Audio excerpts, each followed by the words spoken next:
Hi అండి, అందరికీ good evening friends. ఒక చిన్న వీడియో అయితే పోస్ట్ చేస్తున్నానండి. నచ్చితే లైక్ చేయండి, కామెంట్ చేయండి. కొత్త వాళ్ళైతే ఛానల్ సబ్స్క్రైబ్ చేసుకోండి. శ్రావణ మాసపు శుభాకాంక్షలు అండి అందరికీ. అప్పుడే శ్రావణ మాసం పెట్టి 3 రోజులు అయిపోతుందండి. మేమైతే రాజరాజేశ్వరి అమ్మవారి టెంపుల్కి అయితే బయలుదేరామండి. కాకపోతే ప్రసాదాలు, టిఫిన్లు, గరిట్లు అన్నీ పెట్టుకొని వెళ్ళాలని దూరం అండి మాకు. అందుకని చెప్పి నేనైతే ఇలా ప్యాకింగ్ చేసేసుకొని ఇంటి దగ్గరే కవర్లు తెప్పించుకొని ప్యాకింగ్ చేసేసుకొని తీసుకెళ్ళానండి. ఏంటంటే ఒక ప్యాకెట్ అట్లా ఇచ్చేయచ్చు కదండి.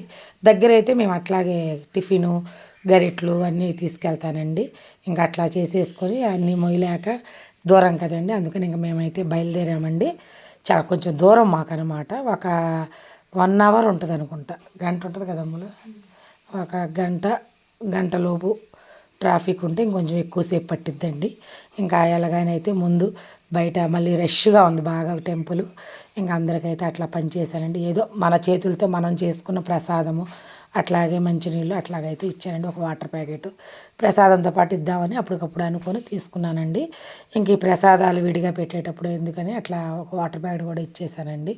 నా ఈ చిన్న వీడియో నచ్చితే లైక్ చేయండి, కామెంట్ చేయండి. నాకున్నంతలో నేను అట్లా చేసుకొని ప్రసాదం ఎక్కడికి వెళ్ళినా కొంచెమైనా సరే అలా ఎత్తుకెళ్ళి పెడతానండి. ఇంకా ఇప్పుడైతే దూరం కాబట్టి అలా ప్యాకింగ్ చేసుకుని వెళ్ళానండి.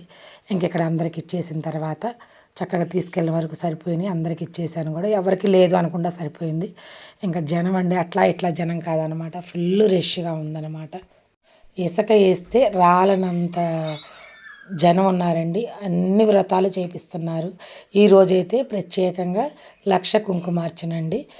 కాత్యాయని వ్రతాలంట, మంగళగౌరి వ్రతాలంట, ఇళ్ళలో చేసుకోలేని వాళ్ళు, చేయించుకోవాలి అనుకున్న వాళ్ళు ఇక్కడైతే చేయించుకోవచ్చంట. అనౌన్స్మెంట్ చేస్తున్నారు. ఇక్కడ అయితే లక్ష కుంకుమార్చన అయితే జరుగుతుంది అమ్మవారి టెంపుల్లో. అసలు వేల మంది జనం అండి. టికెట్ తీసుకోవటానికి కూడా, అమ్మవారి దర్శనానికి టికెట్ తీసుకోవటానికి కూడా బయట వరకు జనం అండి. అసలు చాలా రష్గా ఉందండి. నేను ఎప్పుడు చూడలేదనమాట. ఇంత రష్గా ఉన్నప్పుడు నేను ఎప్పుడు రాలేదనమాట.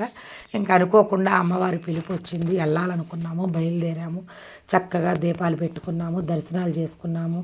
అన్నీ బాగానే ఉన్నాయి కానీ ఆ క్యూ లైన్లోగా ఆ సెక్యూరిటీస్ ఉంటారు కదండి, ఆ లేడీస్ అస్సలు చాలా బీభత్సం చేసేస్తున్నారండి. వాళ్ళది ఒక్కటే కొంచెం ఇబ్బంది అయింది, స్మూత్గా డీల్ చేయట్లేదు. ఇంకా భక్తులు వచ్చేది అమ్మవారి దర్శనం కోసమే. ఇలాంటప్పుడే కదండి జనం ఉంటారు.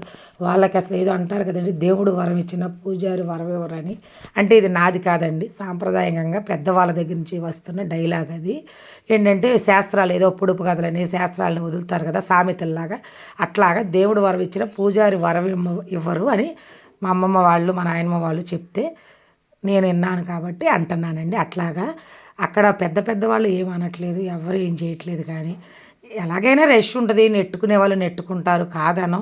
అది నిదానంగా చెప్పి ఓపిక లేక కసిరేయటం, ఇసిరేయటం, ఎట్లా పడితే అది మాత్రం చేస్తున్నారండి. ఇంకా అదొక్కటే బాగలేదు కానీ అంతా బాగుందండి. జనం అస్సలు మరి అసలు రూ. 50 టికెట్ తీసుకున్నా, రూ. 100 టికెట్ తీసుకున్నా కానీ లోపలికైతే లేదు. అంటే ఇలాంటప్పుడు అట్లా పెట్టరనుకుంటా, బయట వరకే దర్శనం చేసుకుంటున్నారు. చక్కగా బాగుంది. అమ్మవారు కూడా చాలా బాగున్నారు. అంతా నచ్చింది. శివాలయంలో క్యూ లైన్ అస్సలు ఏంటో అంటారు కదండి, జనం విపరీతమైన జనం. ఇలాంటప్పుడు అసలు రాకూడదు అనిపించింది అనమాట నాకైతే.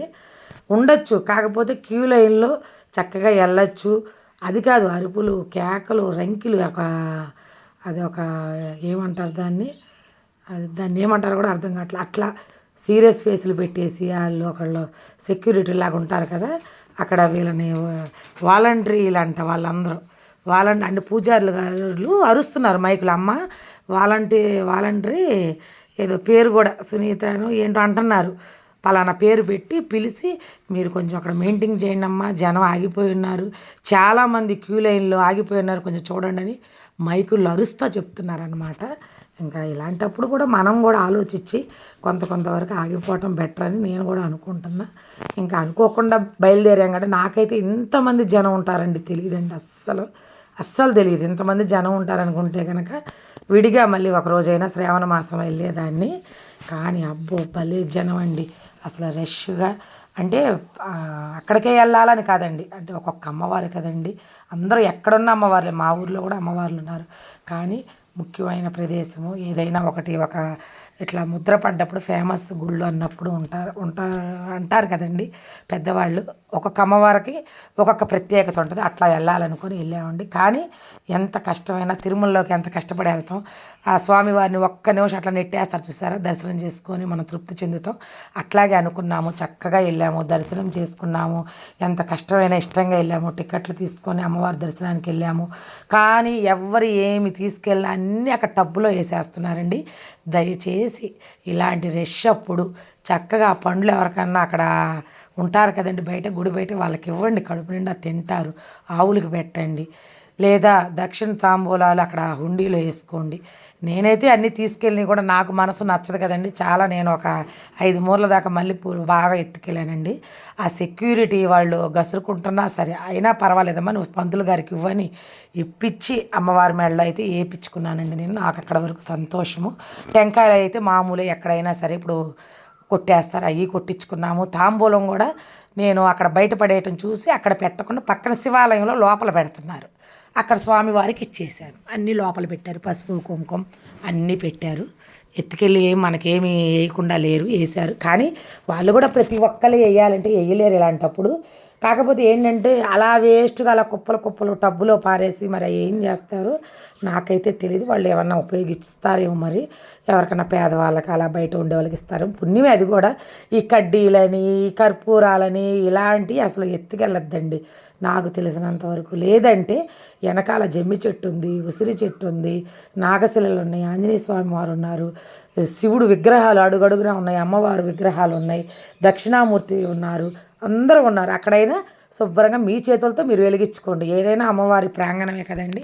ఏదో నాకు తెలిసిన సలహా, అంటే నేను వేస్ట్గా ఎందుకు అట్లా వేయటం అన్నట్టుగా నేను చెప్పానండి. వాళ్ళైతే అక్కడ టబ్బులు వేసేస్తున్నారు. మనిషిది అయితే తీసుకోవాలంటే తీసుకోలేరు, అది నిజమే. పక్కన అరుస్తున్నారు. అంటే నేను పూలు ఇవ్వటం చూసి వేరే అతను ఎవరు ఏం తీసుకోవద్దు అంటున్నారు. కానీ నేనైతే ఇచ్చేంతవరకు నాకైతే మనశ్శాంతి ఉండదండి. ఇచ్చాను, ఇచ్చిన తర్వాత వేశారు. చాలా సంతోషం వేసింది అమ్మవారికి వేసేసరికి. ఇంక అక్కడ ప్రసాదాలు పెడుతుంటే తీసుకున్నాము. ఇంకా కుంకుమార్చన చేయించుకొని అమ్మవారి దర్శనం చేసుకొని చక్కగా తీర్థ ప్రసాదాలు తీసుకొని ఎంత కష్టంగా పడ్డామో అంత ఇష్టంగా అమ్మవారి దర్శనం అయితే చేసుకున్నామండి. ఎట్టకేలకి అన్ని కార్యక్రమాలు నిర్విఘ్నంగా జరిగినాయి. ఇంకొకటి ఏంటంటే ఏ ఆటంకాలు జరగకుండా చక్కగా అనుకున్న కాడికి దగ్గరగా అన్నీ అయిపోయినాయి. ప్రశాంతంగా ఫోటోలు అవి తీసుకున్నాం, వీడియోలు తీసుకున్నాం. అసలు చాలా రష్ అండి. ఇలాంటి రష్ లేదు. మా మొహాలు చూస్తే మీకు అర్థమైపోతుంది. ఎంత బయట ప్లేస్లు బాగా ఓపెన్ ప్లేస్ కదండి, గాలి వస్తున్నా సరే అసలు చెమట్లు అనమాట అట్లా పట్టేసి. ఇక్కడైతే అట్లా ఇటు ఎంట్రన్స్ లేదనమాట, ధ్వజస్తంభం దగ్గర నుంచి ఎంట్రన్స్ లేదు. మరి తెలిసిన వాళ్ళకి ఓకే అండి, నేనైతే ఇలాగా ఎప్పుడు వెళ్ళలేదు కాబట్టి వెళ్ళున్నాను అమ్మవారి టెంపుల్కి. ఇలాంటి ముఖ్యమైన పర్వదినాల్లో వెళ్ళను నేను మామూలుగా, తెలుసు కూడా నాకు. కానీ వెళ్ళాము, చూసుకున్నాము, అమ్మవారి దర్శనం చేసుకున్నాము, వెనకాల టికెట్లు తీసుకొని వెళ్ళాము. ఆ టికెట్లు కూడా బయట ఉన్నారు లైను, చూసుకొని వెళ్ళండి. ఓకే ఫ్రెండ్స్, బాయ్ అండి.